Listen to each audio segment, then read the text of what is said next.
We had real challenges from the smog. We could go down the Santa Monica Bay and see the pollution in the ocean. We didn't have to read a study about it. We saw firsthand, if you went to Cleveland in those years, in 1969, what happened before the first Earth Day in 1970. What happened in Cleveland? The Cuyahoga River caught fire. I don't know about you, but I think it's bad when rivers catch fire.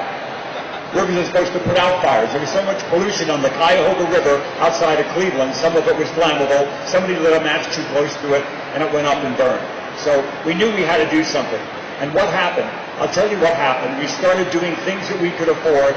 We started to clean up the air in LA. Even though we have 4 times the cars since 1970 and millions more people, there is less pollution, not more. Less pollution today than what we had in 1970. So we're heading the right. We haven't gotten rid of it. We got a lot of work to do. I'm not saying we're done, but we've shown that we can do it. And guess what? There's jobs making catalytic converters and combined cycle gas turbines and spray paint booths and solar panels and electric cars and hybrid cars and double pane windows and energy saving thermostats and weather stripping and bicycles and public transportation. Are those not jobs too? You know, you hear all the talk about helping the economy, and you've got to keep these jobs in the coal mines and the oil derricks and the refineries. I will accept for a moment with me, will you, that those are jobs and people who paid money in it in some way supports the economy. Just bear with me.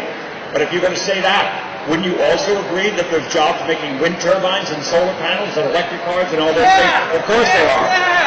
Jobs of dignity and jobs with $350 billion a year does not leave the country for imported oil. $350 billion a year.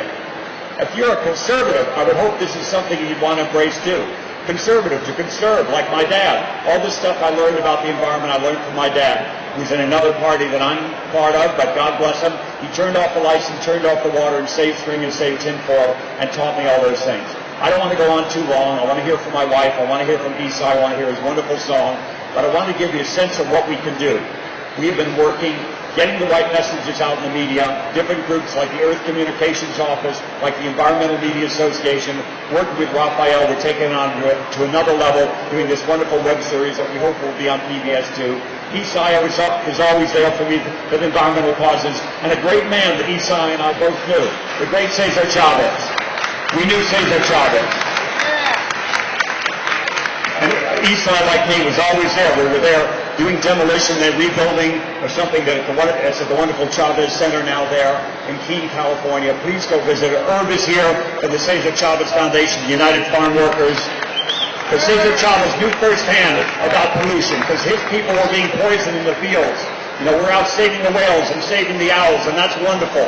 Nothing wrong with that. But Cesar said, what about the people that are getting hit with these pesticides and herbicides and fungicides and dying out there with babies on their backs, working in the fields? So thank you, Herb, the United Farm Workers. Thank you, Esai Morales. And now I'm going to pass it. I want to hear from others. Thank you so much. Yeah!